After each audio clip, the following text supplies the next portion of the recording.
All right, welcome back to Blue Collar Intellectual Podcast. We're going to have a banger show for you today. It is Veterans Month, it is Men's Mental Health Month, and Strong Dad June. I have in studio with me right now, I have Mike and Andy from Citizens Doge, New Hampshire. We're going to be going over the Doge report again, as we do every week. As you know, because if you don't get active locally, you have no business focusing on what is happening at a national level. If you're out here and you're on the, on your Twitter machine in your hand and you're talking about the LA riots or what's happening in DC or Doge or what's happening anywhere else in the country, whether it's the riots in LA, the riots in Austin, Dallas, whatever, and you're not focusing, you don't know what's going on in your town, on your school board, in your zoning board, your town council, your city council, all that shit, the shit that's happening in your backyard, you have no business paying attention to national politics. So, without further ado, let's get into the Doge Report. How you doing, Mike? How you doing, Andy? We're doing great. Great. Thanks for having us again. So what do we got going on this week in New Hampshire for the Doge Report? Well, this week we actually, for the first time, have 3 sponsors, not just one. First, we want to give a shout out to you, of course, Julian, for being our sponsor emeritus. But we also have Loveland Realty and Trees for Haiti, who reached out to us about a sponsorship. Thank you to them.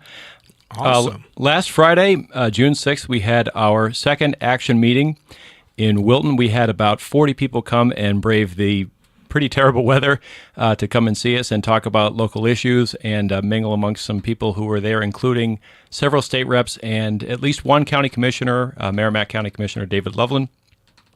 I also think that there was a wider field of towns that people came from to actually come to the meeting, which, with the weather was surprising. But speakers, we had Ed LaPlante from Constitutional Party, New Hampshire. We had Vanessa Sheehan, GOP state rep from Milford.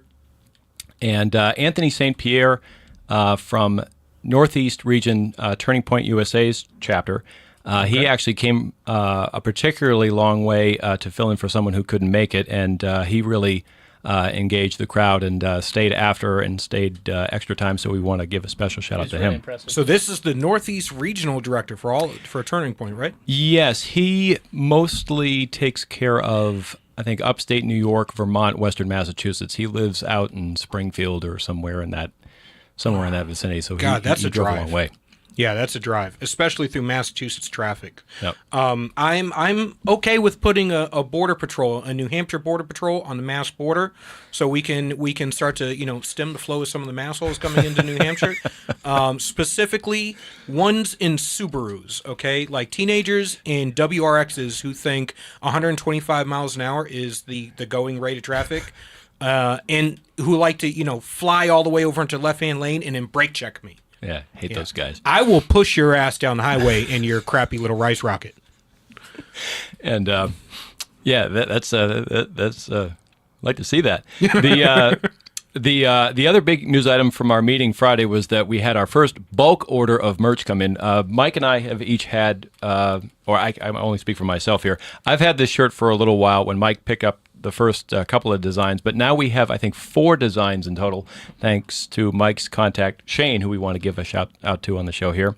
All right, make sure we get a good view on the camera, boys, because I like those shirts. Those are looking good. And we got some other designs and more in the process as well. We really think that the design Mike is wearing is going to do very well. And we want to also say that if people are interested just from the first glance at the exquisite design Mike is wearing in particular, you can reach out to us at our website, citizensdoge.com, or our email, citizensdoge@gmail.com. Going back just a bit, last Tuesday, we had split duties that evening. We spoke at the Dublin Town GOP at the Dublin Public Library. And Mike and one of our friends, Matt Marcotte, were present at Casino Night at the Tuscan Artisan Village. Hotel in Tuscan Village. We want to also thank Salem Rep Joe Sweeney for hooking Mike up with a sponsorship for that event. And thank you to Joe Farrell for hosting so many of our events. I swear, they're going to get sick of seeing us over there. They are. If they didn't love the money that we're bringing in. So, hey, thanks for being a big supporter of the New Hampshire GOP, Joe Farrell. Yeah. So that does it for a past events recap. Upcoming events, we have a Flag Day, Flag Wave, and Barbecue at 96 Milk Street in Methuen, Mass., just over the state line, from noon to 5, coming up this Saturday, June 14th. Thank you. And the following week on June 18th, which I believe is Wednesday, we'll be present at WMUR Studios in Manchester, where Maggie Goodlander, District 2's esteemed congresswoman, is going to be I love that picture. giving a conversation with a community appearance before a live audience from 9:30 a.m. to 10:30 a.m. We plan to have a presence there on the ground at 8:45, 8:45. We've already heard some interest, or Mike certainly has heard some interest from people who plan to come and peacefully protest, we hope, and just express their displeasure that somebody who came from the Washington D.C. swamp is professing to be a Nashville girl and representing New Hampshire. But I do have a question. So this conversation with the community, is this a friendly conversation to where the New Hampshire Dems load the audience with people who already love Maggie Goodlander, or is this a even both sides of the aisle represented, independents, Republicans, Democrats, everyone's there and has the opportunity to ask questions? Is she going to be answering questions from the audience, or is this going to be like we're going to load the the studio with people who like her and going to ask pre-approved questions so that we can get pre-approved answers? I'll just say I don't know. My guess will be they will screen people. Yeah, see, that's not a real community event. Yeah. A real community event is walking, going into like Dairy Fest and walking and sitting on stage and, taking questions from the crowd. A real community event is walking into a barbershop and sitting down and having a conversation with people, or walking into a restaurant and being like, hey, this is me. I'm your congressman, and I'd like to, get your feeling on how I'm representing you in D.C. The problem is the left can't do that, right? It's like they can't have conversations because they're it's just not. So it has to be kind of pre-approved, pre-planned. Everything has to be scripted. I mean, that's basically the Democrats' MO, unfortunately. Going to your question, there is a form, and we have it on our event page. People can sign up.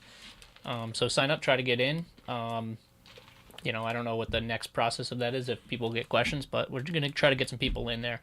If not, we'll be staged outside. I would just like to have some very reasonable questions. The polling on multiple issues regarding this state don't favor the Democrats. And don't get me wrong, Republicans are going to catch heat in Congress too, but we're not being represented by any Republicans. So therefore, I expect there to be hey, there's multiple things that you have made cornerstones and niche issues of your campaign and your term in Congress that don't represent the Granite State. How do you address these? And if people looked at Maggie's website and some of her campaign, or I should say her congressional office's press releases, there's a lot to dive into that she has said that is just completely against the best interest of her constituents. But people, I hope people will do some digging about what she's saying and people are saying on her behalf, because it's just crazy. Yeah, it's not good. So what else you got? So continuing with events, the week after this coming one, June 21st, which is a Saturday, will be among a series of groups going on up to Somersworth, that's in Stratford County, east of here, door knocking for Ken Hilton, who is the Republican candidate for the special election for the open state rep seat in Stratford 12. I actually just had a chance to speak to Ken personally the other day. He's a very nice guy. He works as a plumber for a living, and I believe he has been a mayoral candidate in Somersworth in the past, but he's known there and he's well liked, and we're going to be doing some door knocking for him. I love Ken. We have had so many great conversations.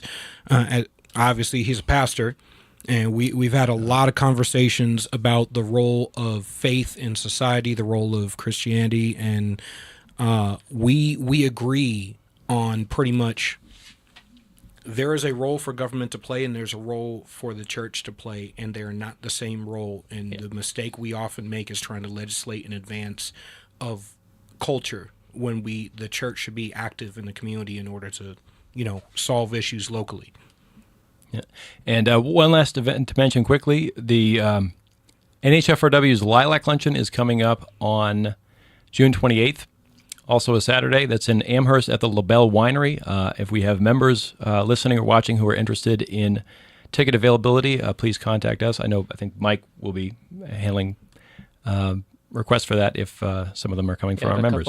So we are a sponsor on the event, so we have several tickets part of our membership. And so we have one VIP ticket available, and then we have two general admission tickets available. The VIP comes with a book signing and a meet and greet with the special guest. So that's pretty cool. So we have one left, so contact me for that detail. I'm definitely going to be going to that. I always love the... You can be my special guest. There you go. Hey, I am down. I love the Lilac brunch. It's a good time. It's always a good time. You know, the New Hampshire Federation of Republican Women have always been, gracious and big supporters of everything I do, and I always love helping them because while I understand we're playing identity politics, right? Because that's what the New Hampshire Federation of Republican Women, college Republicans, blacks for Trump, Latinos for Trump, all that shit. That's what that is. And I'm a big fan of, representation does matter, because once you let people know that not only are they welcome, but that we support candidates that look like them, it makes them question the narrative they've heard from the opposite side of the aisle so often, that we're the party of old white men, which is funny because since 2020, 2020, we had well over 250 veterans running for office. We had over 90 minorities, Black, Hispanic, and Asian, running for office all over the country, most of whom were Black and Hispanic. And then in 2022, that went up, I think, over 100. And 2024 was pretty much the same. The tides are changing, and the demographic makeup of the Republican Party is drastically changing. I brought that up to Tim Scott when he ran for president. And I was like, look, we had boomers and we had the greatest generation, but they're dying off, which means you have Generation X, older millennials like us who were alive prior to the internet. And now we're looking at how do you engage these younger voters, and how do you engage different demographics who should lean and should be over here with us. And when you poll on individual issues, they land here with us. How do you engage these demographics and approach them in a manner that makes them, amicable or amenable to, voting Republican? And how do we deliver for these people? And I think the biggest problem that I'm seeing in D.C., because I deal a lot with national politics, is we have a problem with actually racking up wins when we have literally both houses, and we have the Supreme Court, and we have the presidency, and yet the biggest impediment to Trump's agenda right now are the Republicans. Absolutely. Just a couple final items. We want to give a call to action, as we've done in the past, for people to join our Town Captains program. This is going to be our core program for local action and leadership, town by town, community by community. There will be a training for this. There's going to be some perks packages that we're still in the process of developing, but there will be benefits and exclusive opportunities with the Town Captains role. Just the last sort of item to mention quickly, for tips, questions, or requests for sponsorships, you can reach out to us at citizensdoge.com. As I said, citizensdoge@gmail. You can follow us on social media. We are on YouTube now officially. I don't believe we were actually at the last meeting, but we're also on TikTok, of course, and Facebook and X. Our X handle is @CitizensDogeUSA. That's @CitizensDogeUSA. And last but not least, we want to thank you, Julian, for being our sponsor emeritus. Hey, Thank you. Any chance to get people activated locally is always a good thing. So I'm saying it again. I say it every podcast. Get active. Door knock, phone calls, wave signs. I know it's not glamorous. I know it's not fun. I know it's not the big shiny objects that you see in the news all the time, but you need to get active at a local level. All right? Like Reagan said, we don't pass it to our children in the womb. And like Benjamin Franklin said, it's a republic if you can keep it. If you're not engaged at a local level, you will lose. This is how Republicans have lost. I said it when I first ran for office. First, they came for our schools, and we ran away. Then they came for our towns, and we ran away. Then they came for our cities, and we ran away. Then they came for entire states, and we ran away. Now you're in your safe red districts and your safe red states, and they're still coming. At what point do you get up off your ass and fight? For fuck's sake, fight. Because it's the only option you have left. Yeah.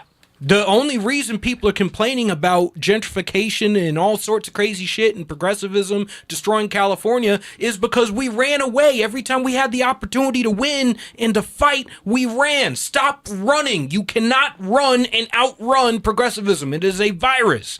It is systemic racism is progressivism. Highly focused, cross-dressing, systemic racism is Marxism. Cross-dressing is progressivism. All right, and you can't outrun it. All right, so we're going to go to a quick commercial break, and then we're going to bring in the founder of Strong Dad June, Strong Dad, to talk about masculinity and fatherhood and the role of fathers in America's the foundational building block. See you in a few minutes.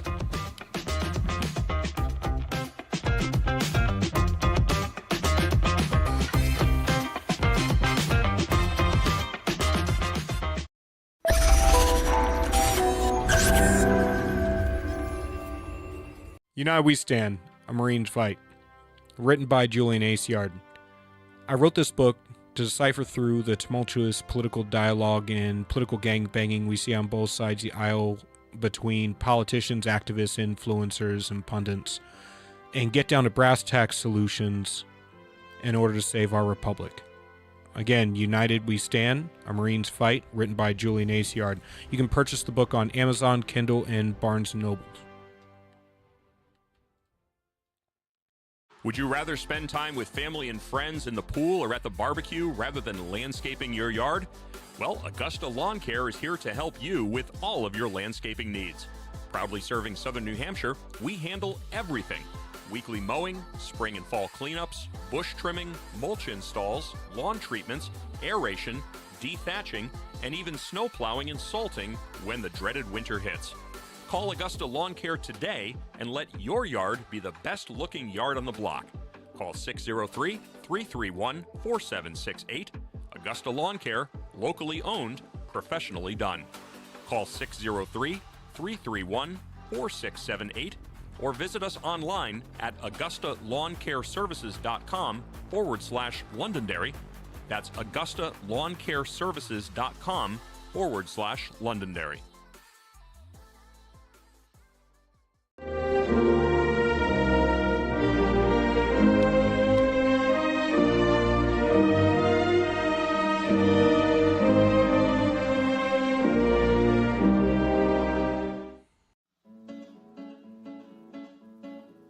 Not everyone can get up every day and look for ways to piss people off. But here at GraniteRock.com, we do that almost every day. I can't tell you how many times someone's lost their SHIT and threatened to end us. But we're still here, pissing people off. It's almost like we enjoy it. And we've been doing it since 2006. That's almost 2 decades of news, politics, and opinion, and now podcasts, and we're just getting started. We believe in principles before parties and politicians. We defend free markets and individual liberty, and if that makes you mad, it makes us smile. We're like Grandma after she stopped caring what other people thought. If that sounds refreshing, you need to check us out. This is Steve McDonald for Granite Rock, and we'll keep shining the light on them for you. This could be the moment we've been waiting for, the chance to feel alive. Sometimes we forget we live in one of the most beautiful states in the country. This summer, vacation right here and discover your new. This is where it all begins.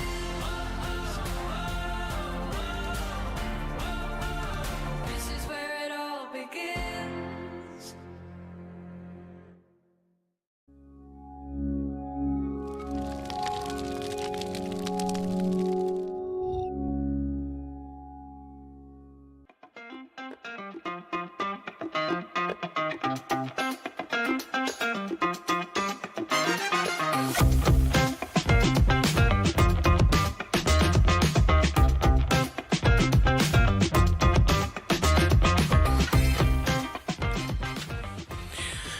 All right, welcome back from the break. We have Strong Dad June. Again, we have Mike and Andy from Citizens Doge. They just finished giving the Doge report. There's a lot going on in the state of New Hampshire.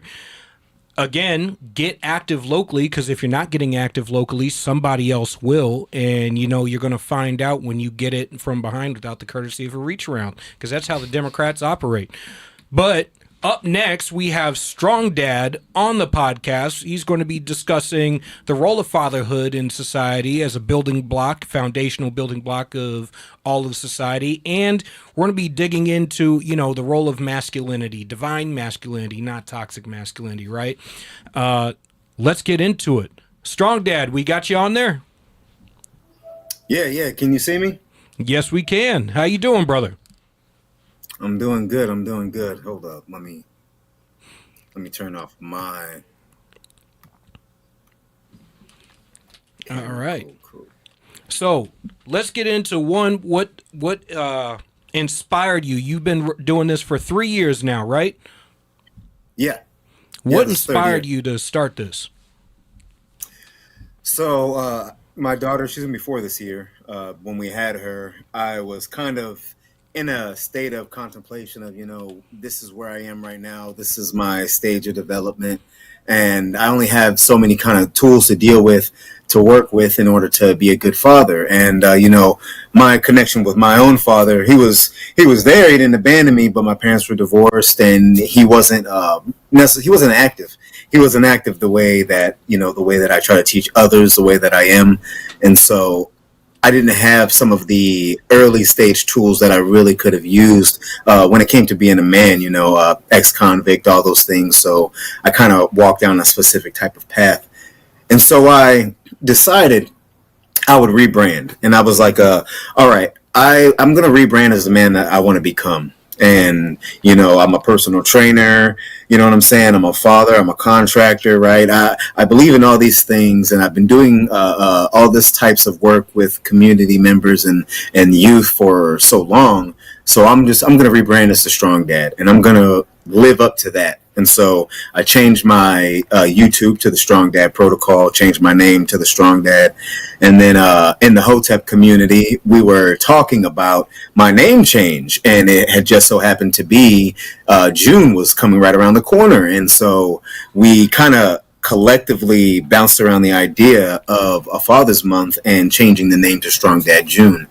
And so I pretty much decided that it was my purpose to speak about the aspects that I know leaders need, men need, fathers need. And along the way, I'll learn a lot about myself and be able to help others through those reflections.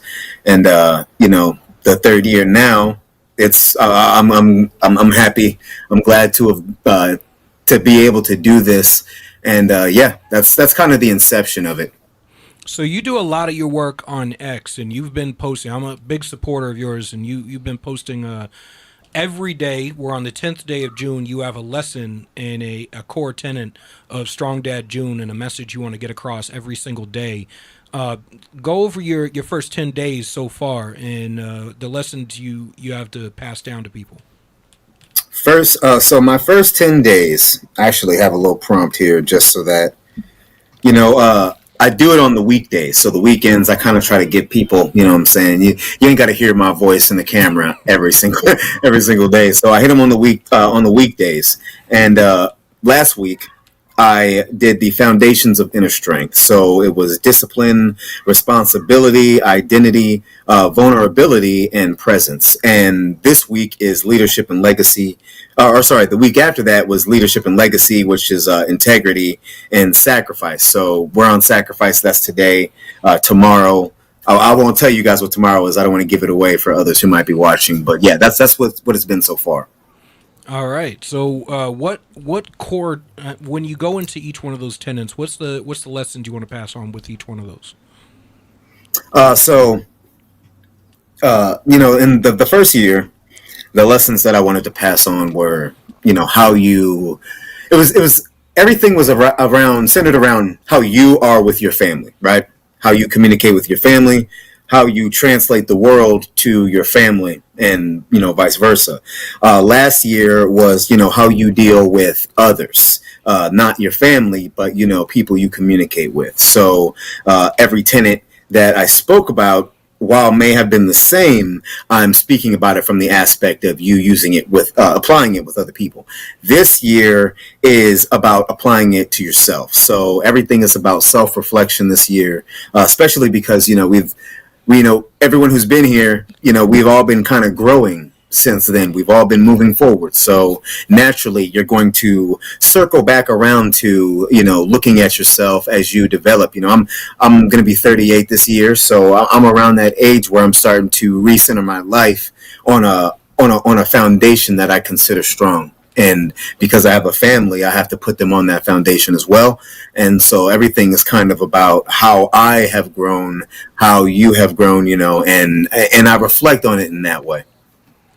Now, obviously, I'm a big supporter. Me and you are about the same age. I have 3 kids. My oldest is turning 14 at the beginning of July. My youngest is just turned 7, and my middle is 9, going on 35. And girls are different.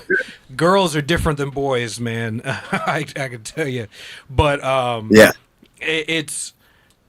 I've found my outlook on the world has changed drastically since having my kids. My son, obviously, I have to be an example in my daily life, and my son watches everything that I do, every interview that I do, every podcast that I do, everything that I write, every time I interact with people. One of the biggest, I think, foundational building blocks in my life has been I don't have the option of bending on my integrity or backing down from my positions or changing where I stand or doing any of the, because I work in politics, the political two-step, because my son hears me on a daily basis and watches everything that I do. Yeah.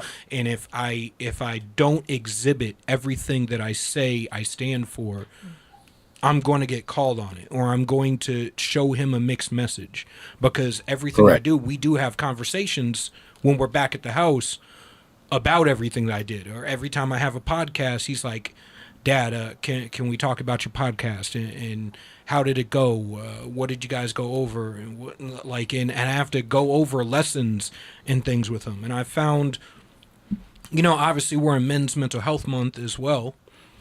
And I see, suicide rates are climbing, depression is climbing. There's that, That's right. That common thing we've spoken about it before. Chris Rock's whole thing about nobody outside this house gives a damn about you. And I stress that to my son, mostly not as a way of telling him that it's hopeless, but of inspiring him that the only way your legacy and your life lives on is through your children and through the things that you accomplish in life. And masculinity as a whole in society has gotten a bad rap recently.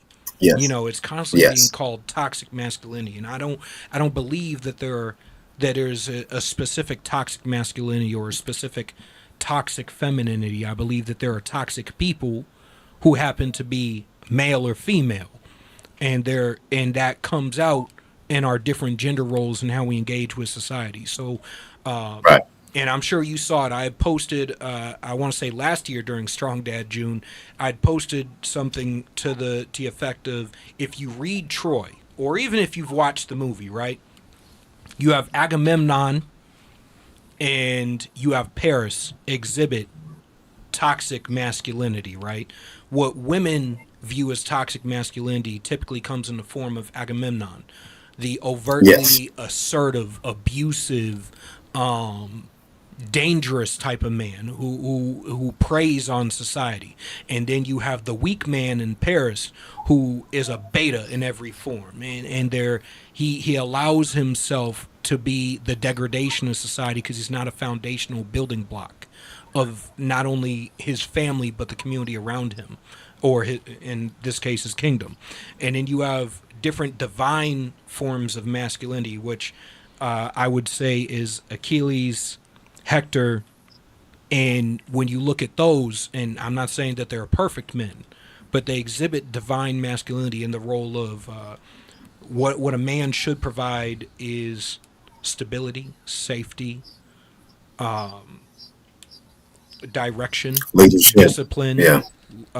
character, wisdom, integrity, things like that. And I've seen that while we have a lot of people who discuss masculinity as a whole in society, not a lot of people break it down to the level of going over core tenets the way that you do and focus on being principled in the rhetoric and getting towards solutions. And we see a lot of people, do a lot of talking, but not a lot of people who are about it in real life. It's true. It's true. What do you see? And recently over the past few years, we've had the red pill movement has popped up, and we've discussed a lot of masculinity, and there's been a lot of things that they've said that have come out of the red pill movement that are ultimately not only destructive towards men, but destructive towards society and destructive towards families as a whole. What do you see as the biggest problems that are facing men and fathers in society today? I'm going to have to say confidence. That's the main thing. Proper confidence. That and direction. Proper confidence and direction. The conversation is being led by those who are unmarried or, maybe have failed at it, for whatever unfortunate reason. And just all of it, there's just a lot of misdirection when it comes to that. And it takes away the confidence in these men because they automatically go out and they assume this is how I'll be treated. They feel that they'll always be denigrated. Even if you're going to be treated a certain way, you should never approach the situation as such. That's as simple as that. You should approach the situation with confidence. You should approach it proudly, and you should act as the situation dictates, as you dictate within yourself. And that's kind of not what's being shared. So there's no direction or confidence in this way. Men that I encounter in the fitness space, they say things like, wait till you're my age. They'll be younger than me in their late 20s, maybe 30. That is a major confidence issue, right? It's a misinformation issue, right? A lack of proper information. Men believe, and I approach it from the health aspect because your psychology is affected a lot by your health, and so a lot of these things, they are just because of their health problems. And so you have men who believe that there's no way to have a healthy testosterone level, right? So they go with exogenous hormones, and that changes their entire chemical makeup and essentially their attitude and the way they view things. Some say it makes things better, but when you're psychologically dependent on exogenous chemicals, there is an opposite effect on the back end that can't be measured until a person has experienced that, a type of cognitive decline in a certain area. So there's that, right? There's the testosterone aspect. There's the just general fitness. There's everything just surrounding health, how they eat right. All of this confusion means no confidence because now you don't know what is what. You don't have the time to search for what is what. So you get out there into the world, and every decision you make, you second guess. There's a problem with men believing that the information they're getting from some of these people who lead the manosphere, that it's wisdom, that it's it's pure wisdom and it's going to help them. And the problem is that for every good thing they give them, I've spoken about this before, every good thing they give them, every good meal they give them has a little bit of poison, which is the rhetoric that they espouse while they give that, that meal. And so they're being fed these meals with poison on top, and it's directing them all down the wrong path. So that's what I see when I look at that space. That's what I see as a problem. Just on the whole, it's confidence, man. I see a lot of the rhetoric online, and I've seen a lot of their complaints and a lot of the studies that they quote.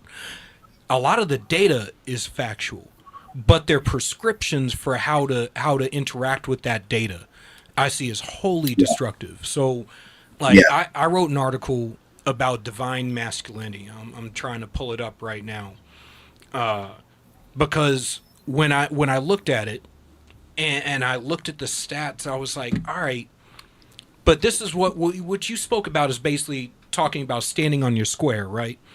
How you engage with society is how you engage with society. And if you're a principled man, you shouldn't change how you engage with society. And I think the what you spoke about is basically, when you're looking at how women interact with men, a lot of these podcasts are taking all women and they're lumping them in with the I want to say lowest, most extreme cases of women, and they're pushing the extreme cases to the forefront as if this is the norm. And I think it largely has to do with, one, where are you finding these women? Because if you're finding these women on social media, we've already discussed numerous times how social media is a cesspool. I mean, it's a cesspool, and despite all the slime that I always say, if you are a shitty magnet, you're going to attract shitty people. There is a barrier between someone who carries himself correct and justly and those who debase themselves on any type of level. There's a spiritual and physical barrier. They don't even approach you. They know that there's no confluence with you unless they're learning from you. They know already inherently, not saying that you are, but they feel this person is better than me. You're not better than them, but them feeling that way, it stems to, psychological issues, obviously. But that's what you're describing, I think. Oh, most definitely. And feel free to chime in, guys. I have Citizens Doge here in New Hampshire, Mike and Andy with me. Do you guys have any questions? No, I mean, I thought that was pretty good. I mean, especially with Julian being a father as well, it's like this next generation really needs to step up and teach their children right. And part of what we're trying to do is get people involved actively, but we want to help children. We want to, the big homeschooling and homesteading efforts and just getting people involved. We had how old was she? Was about one of the guests brought her kid. 12 or 13. 12 or 13-year-old, and she was asking amazing questions and just really smart. She shows up at a lot of events and really go get her. And so these are the things, and you guys are definitely producing that with your own children in your own life. So I do appreciate both of you. I think where we've come as a society is we've hit this sort of stalemate where the vast majority of human interaction is online now rather than in person. And when the red pill or the manosphere start to get into that, I think they're right that it's a degradation of society because it skews all of our interaction to the furthest extremes, right? Because you can get away with saying things online you normally wouldn't say in person.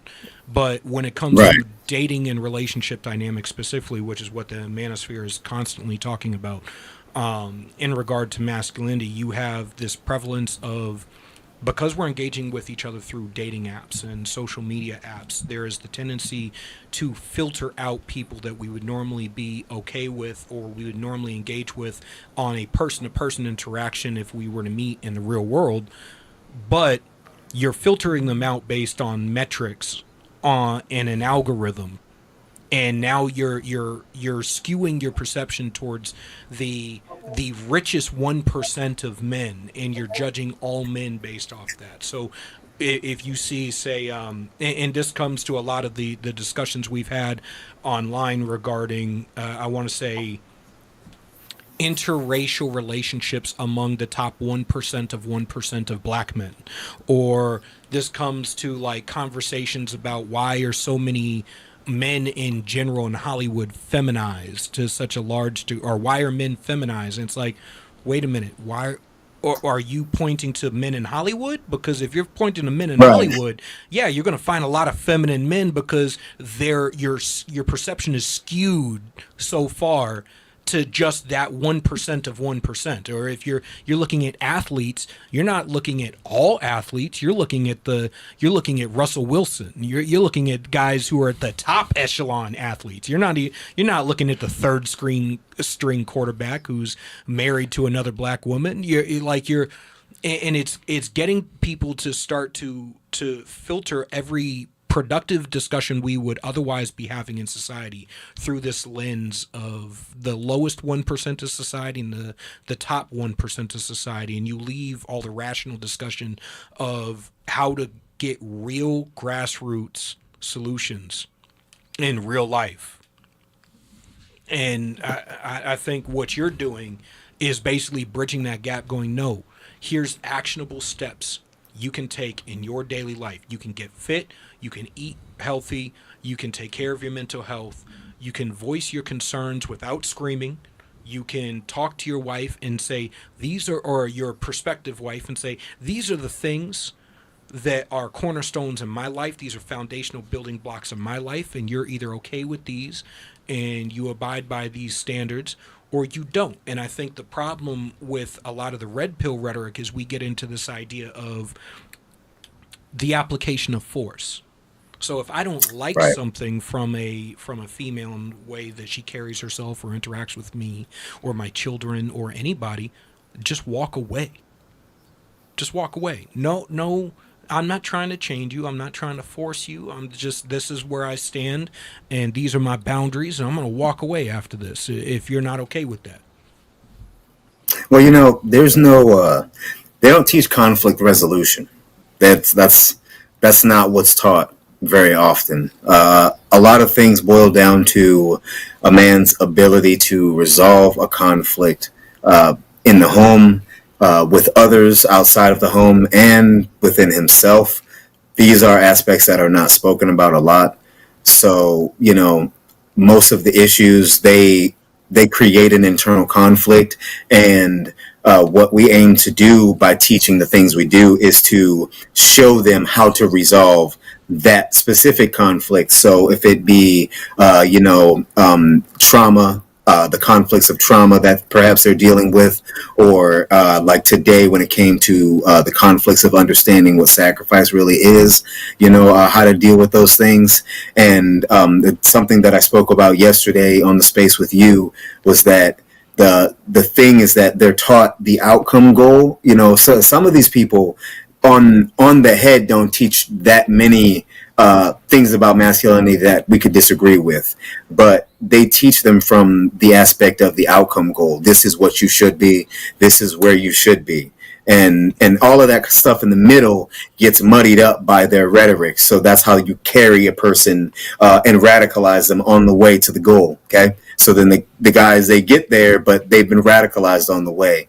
So I've reduced that to process goals, showing you how these things work, little pieces, little components that get you towards the overall goal here, which is being the best leader you can, because you're, the whole aspect of all this is you are a leader for yourself, your family, and those around you, right? So I break all of those things into a process goal and show them the processes that it takes to become a leader. And now they're not just seeking to lead for the sake of leading and, using their wallet to get them there. They're using their character to get them there, which is what they should be doing. You should be using your character to propel you towards leadership. Your discipline, that primary foundation that you build everything on top of, right? That self-control, that's what you teach. And then you teach everything that encompasses that bubble. And then you give it to, really you give it to young men is where you should be giving it to, because some people my age and older have a hard time learning, and it might be a long time before they learn. And let's just be real, if your kids are 15 and you're just now encountering all this, by the time they've left the house, they've developed a belief system based off of the shit you just unlearned. So, and teaching them now is going to be even harder. You see what I'm saying? So we want to get the fathers who have yet to become, who are right about to be fathers. We want to get the men who haven't considered that at all. They're just young men carving out their space, their way in this world. We want to get them in the earliest stages when they can absorb this. That way they can, I don't want anybody to walk away with what I believe something is, but I want them to walk away with the idea that I need to develop what discipline means for me, what a vision means for me, right? What isolation means for me. I need to understand that for myself. So that's what we give them the tools. As my mother said, she would always tell me when I was dealing with my father, she would say, we only work with the tools we're given, and your father unfortunately wasn't given that many tools, and that's why you deal with him in the way you do. And I believe in honor of doing it right, not in response to him not doing it right, or not in action of that, but in honor of doing it right. I find it's important to help others with this very thing, because even men whose dads were right there didn't learn this. Men of the past, our grandfathers, our great grandfathers, they were men of action, and we watch them do the action, and you follow the action, and that's how lessons are taught. And attention is so separated now. There's so much. You have to be attached to the internet in some way in order to be successful to a degree, right? So that attention is just, so we have to break things down for them. Now we have to be nuanced, and now we got to show them this is how you man, instead of saying this is a man. You know what you feel me? Yeah, I definitely do. I think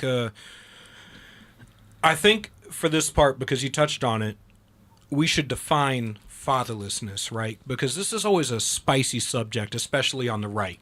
And a lot of people talk about it, but I find the people who discuss it are never the people with kids. They're never the people who are married. They're never the people who their version of fatherlessness is a caricature that has been created by media narratives and movies and stuff. And I've always said no, because the very same, you find two demographics of people that exhibit the exact same traits of fatherlessness. You find men who didn't, single mother, head of households who didn't have a male presence in the life of their child whatsoever, which typically make up the prison population. And then you have people who had their father in their life, but their father didn't take an active role in parenting and guiding that youth towards what would be productive or better actions to take in their life. And Correct. When you have that at a young age, that screws up your opportunities in education. And if you screw up your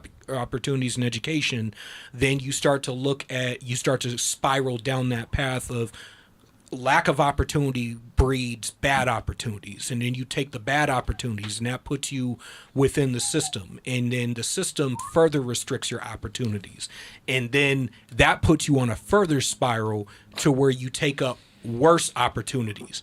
And I've long said that the prison system itself doesn't create better men or doesn't rehabilitate men, but it creates better criminals, because we're constantly looking at how to house criminals in a place away from society rather than to correct what was ever broken in that specific instance. And when I look at, and I've said this to people on the campaign trail, specifically when I get asked, how did my daughter go off to college and transition? Like, we're a conservative household, a Christian household. We have all these values and stuff. I'm like, well, you gave your daughter everything you never had, but you never taught her the things you were never taught.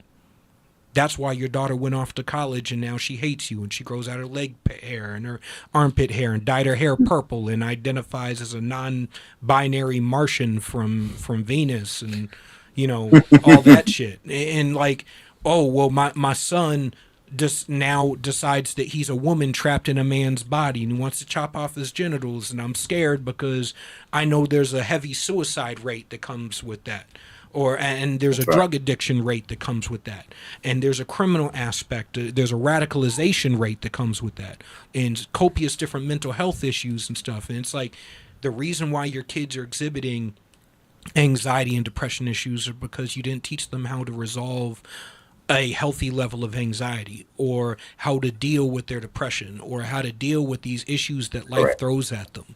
And even if you're in the household, if you don't have those conversations with your kids, you're setting them up for failure when they face life, because outside that household, nobody gives a shit about you. And like, I think women who are now taking on men's roles in society, thanks to, and I'm not talking about first and second wave feminism in this. I'm talking about third and fourth wave militancy and regression. Women who have leaned into the militancy and regression are now taking on the worst of men's roles and finding that, well, now that you've taken on these roles, society doesn't care about you, which is where men have been since the dawn of time, is that society just doesn't give a shit. You either deliver or you don't. There used to be a level of value that women have just by being a woman and the creators and incubators of life. And I think they're losing that now. They are. Well, it's about examples for how to follow and how to be led. It's about not having. Really, this is our fault. Really, this is our fault, because an organized society led by good leadership, you don't have this much dissolution. And we let that happen. We ousted the strong and replaced it with, groups of weak, and that degrades the entire system. And in the relationship world, it looks like hurt people speaking for both sides. Mm-hmm. And, they lead the femininity and masculinity space, the people who don't know how to absorb these lessons or reflect. So doing what we do is, if you're just going to be a slouch around dude, you know what I'm saying, and just live your life in contentment, then that is fine with me. You know what I'm saying? Do you, and congratulations, that's your lot in life. But I believe that you were born as a man because you were born to lead, because in this life you were born in, there's a lesson in that leadership that your spirit needs to know before it moves on to the next realm. That's what I believe. So I view it in the Ma'at perspective, right? The Hotep perspective, that if you don't do these things, then when you're weighed, your heart is heavy than that feather, and it's heavy because of what you've not accomplished. It's heavy because of your regrets, and you can eliminate a lot of regrets by understanding and unpacking a lot of these concepts, because sometimes regret is just wrapped up in misunderstanding, and you can eliminate all that by just understanding something. That even talks about when I spoke about reading and writing and learning how to expand abstract concepts in your mind, because then you can unpack emotional traumas within yourself easier. Things like this are going to be how we defeat what you're talking about, how we defeat narratives, because we're never gonna break down the machine, but the small pockets of families, we can break down those machines and rebuild them for ourselves. The drag, the regular person who plugs in and plugs out at the end of the day, right? The duffer, they're just gonna be a cog in the wheel, and we have to have cogs in the wheel who don't care about reflection, who just want to survive. We need them to stack our future on top of. We need their labor. This is the honesty of the world. There's no saving everybody, and the whole purpose is that we don't get trapped. Our generations of men don't get trapped in that. And that, because that's what they're trying to do, is push men down to that space, and we don't want that. So I think the core lesson that everyone should take away from this is that, as young men specifically, every man can be a leader, whether you're leading yourself, yes, whether you're leading your household, whether you're leading your community, whether you're leading your state or your country. You can be a leader in some aspect. The problem is in defining what that leadership is. And it's not going to be for everybody driving a Bugatti. It's not going to be driving a Lamborghini and living in a multi-million-dollar mansion. And it certainly isn't lounging on a yacht with a bunch of half-naked loose women, pretending that is the caricature of what masculinity should be. No, not everyone should be an emperor. And a lot of the emperors these men are trying to emulate were not good men. There are very few of them that I think last the test of time, like Miyamoto Musashi or Marcus Aurelius. Like these men were, and if you want to be honest about the lessons that people take from Meditations and Marcus Aurelius, these were written down conversations he was having with himself, dealing with. They don't even understand that. No, they don't. Like this was his reflections on his own life, having conversations with himself. And if you read it in that perspective, you're understanding that like this is basically him going through his own therapy. Basically understanding like, look, I understand these people aren't ready to be led here, but you got to keep going. You got to keep fighting, because these, even though they're not ready today, they're going to need you tomorrow, or they're going to need these lessons tomorrow. That's right. Some people are going to follow you, but not everybody is going to follow you. And I think the failure of these red pill movements is, one, defining it based on, the Andrew Tates and Tristan Tates and these types of people, rather than defining it on, no, you don't have to not be a construction foreman to be a good man. You can be the construction foreman who goes to work 12 hours a day and comes home, and you can be the king of your castle.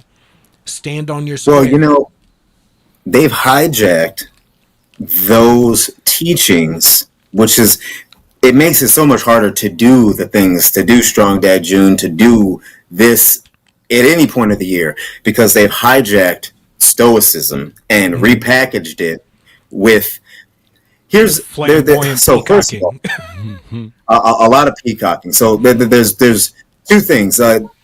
One, you can everyone, and you can be a leader in any aspect, but also you should, as a man, realize that no matter what you do, no matter how you choose to live your life, somebody, some young man, some person is watching you and taking a aspect of what you do and applying it to their life.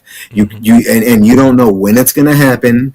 You can't time it, so you can't say, I'm gonna live wild now and I'm gonna be a good example then, because you might be an example to every little kid in the neighborhood while you're wild, and then when you become a man and you are successful, you look and all the youngins are now YNs. And you have your success in your family and the lessons you've learned, but the one lesson you didn't learn was you are a role model, even if you don't want to be. So I think every man's got to accept that, even if they're going to choose to live that life. Know what you do. Know that you will be influencing somebody. Somebody doesn't have the tools to recognize your charlatanism, and they will follow you because of that. And then another thing with them hijacking the Stoicism space.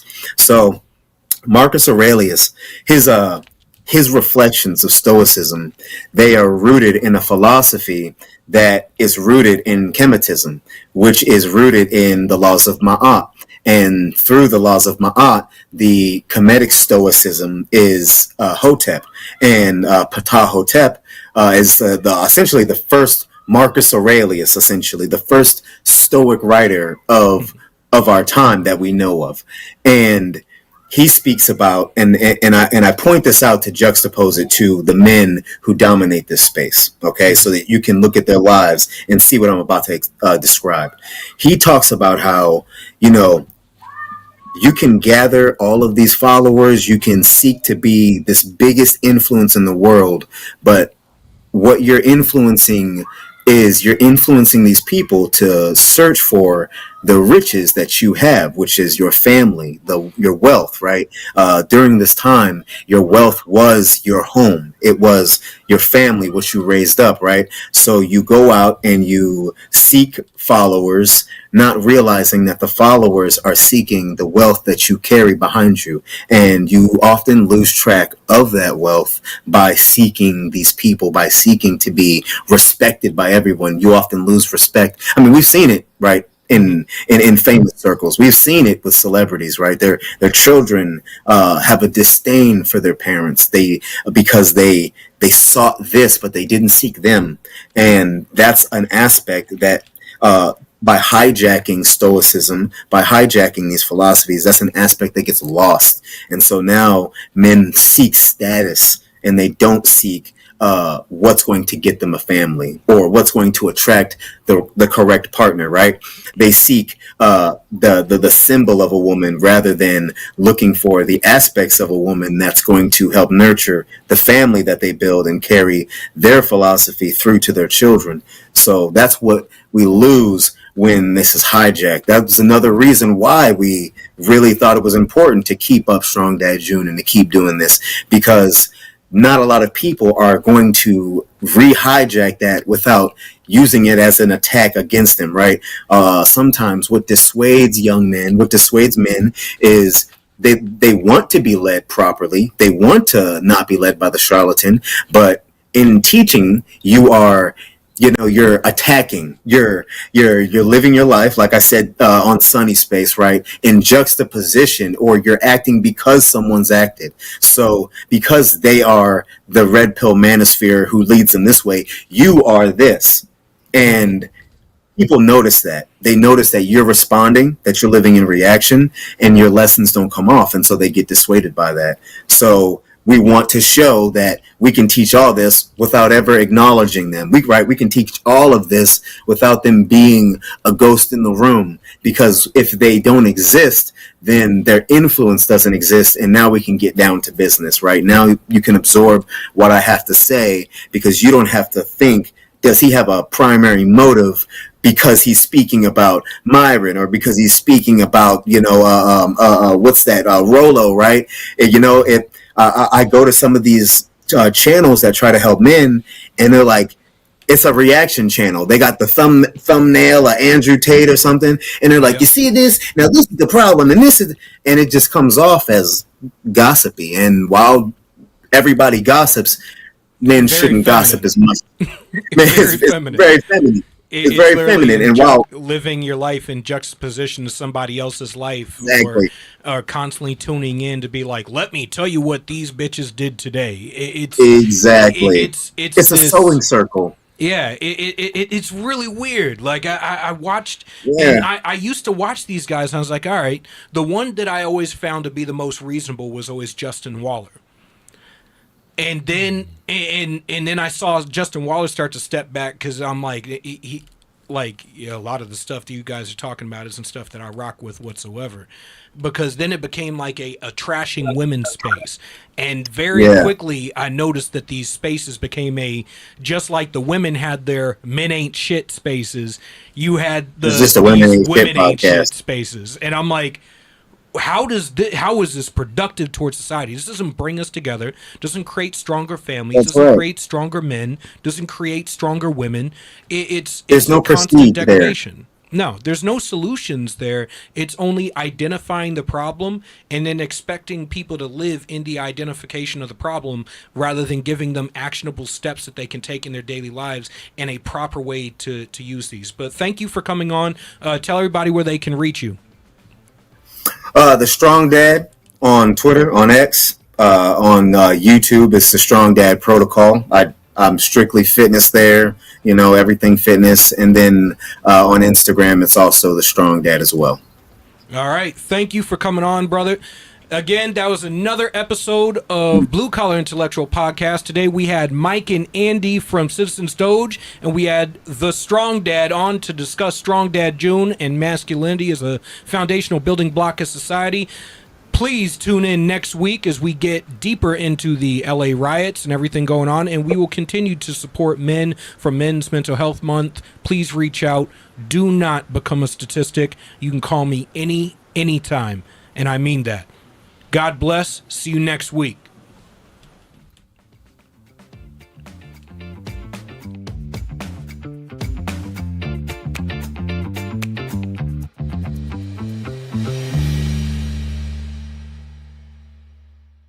United We Stand, A Marine's Fight. Written by Julian Acciard. I wrote this book to decipher through the tumultuous political dialogue and political gangbanging we see on both sides of the aisle between politicians, activists, influencers, and pundits, and get down to brass tacks solutions in order to save our republic. Again, United We Stand, A Marine's Fight, written by Julian Acciard. You can purchase the book on Amazon, Kindle, and Barnes & Noble.